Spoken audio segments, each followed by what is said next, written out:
Hi and welcome to the IDDS special stage. This time, we have all-star guests coming from our neighbors across 5 countries.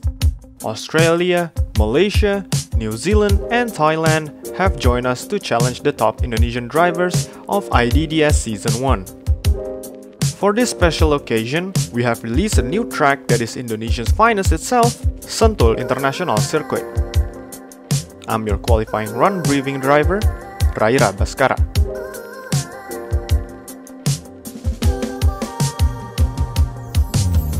Here we are with our V58 powered A90 car. Every qualifying run shall be started on leader side, so right side should be your starting grid. The starting judge will give you a sign on when to start your qualifying run. After that, you need to manage your car so that your car won't hit the starting cones. If you hit the cones in the starting area, a restart procedure will be initiated. In the initiation zone, your run will be counted when you pass the starting line. There are 3 initiation cones on the right side of the road. The middle cone of the initiation zone should be a reference point. It is very recommended to use these cones as reference for fainting the car. In the first switching zone, you might decelerate here. It's desirable to switch as aggressive as you can. In the first clipping zone, you must put your car as out as possible within the lines. If your tires are riding on the grass, you will receive a deduction in points. For qualifying runs, you are allowed to do backward or reverse entries. But bear in mind that backward entries are prohibited in tandem runs. After that, you are preferred to stay in the middle outer line, so that you could go aggressive in the second clipping zone. You are not allowed to take the inside part of the track. In the second clipping zone, put your car as close as you could to the outer line. After the second clipping zone, there comes the second switching zone. Big lock-to-lock angle will give you a bonus part. After that, we'll reach the third clipping zone. The scoring aspect is still the same as the second clipping zone. Put your car as close as you can to the outer line while having a big drifting angle, and you will receive a huge point for your run. Coming to the hairpin or fourth clipping zone, it's preferred for you to take the middle outer line. You are not allowed to go to the inside part of the track. Before the fourth clipping zone, there are 2 parallel lines prepared for the reference point of the drivers. As soon as both lines become straight, you are allowed to decelerate. The deceleration zone ends on the second cone of the fourth outer clipping zone. If you can make your car as close as you can to the outer line without going over the outer line, you will receive maximum points for the fourth clipping zone. On the exit of fourth clipping zone, try to put your car as close as you can to the blue wall. And then you'll arrive at the third switching zone. You are not allowed to take the inner part of the track. Then, you'll be on the 5th outer clipping zone. The scoring aspect is the same as the third outer clipping zone. We would want to see drivers riding the outer line while having the biggest angle the driver could make.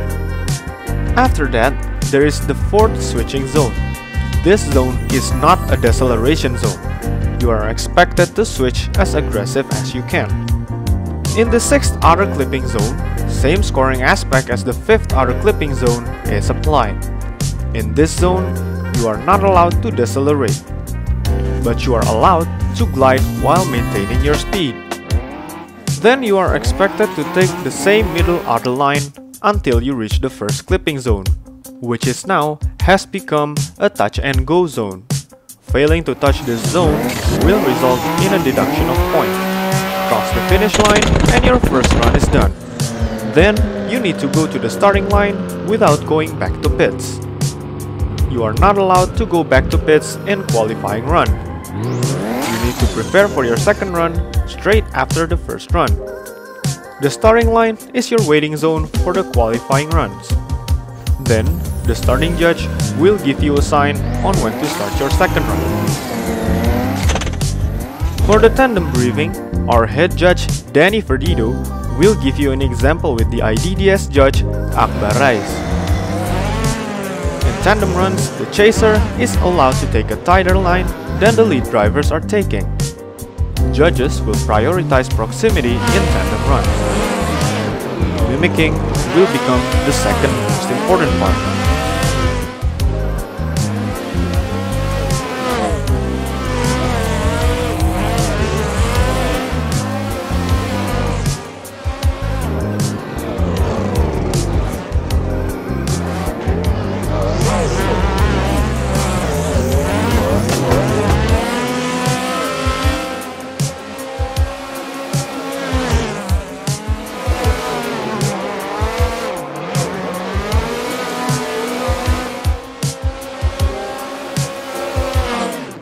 After crossing the finish line in the first tandem run, both drivers need to go to the waiting zone. The waiting zone is on the returning lane, just before the starting gate. Lead car should be in front, and chase car will be behind. After you stop your car, you would need to wait for a sign from starting judge to go back to the starting line. You are not allowed to go back to pits.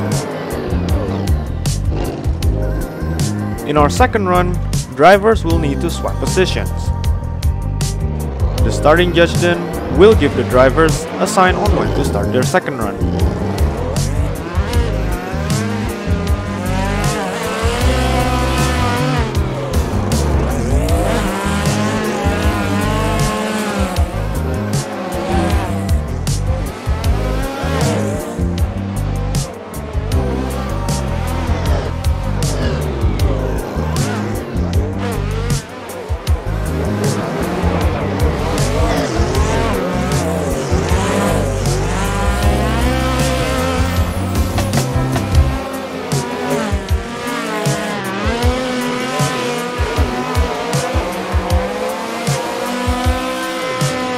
After the second tandem run, you need to wait in the waiting zone until the results are released. When the judge has already given you the results, drivers then need to go to the pit zone before going back to pits. If there is a one more time, drivers then need to go back to the starting line as fast as they can. They are not allowed to go back to pits until the first OMT is finished. That is all from me and the team of judges. Don't forget to practice hard, have fun, and good luck.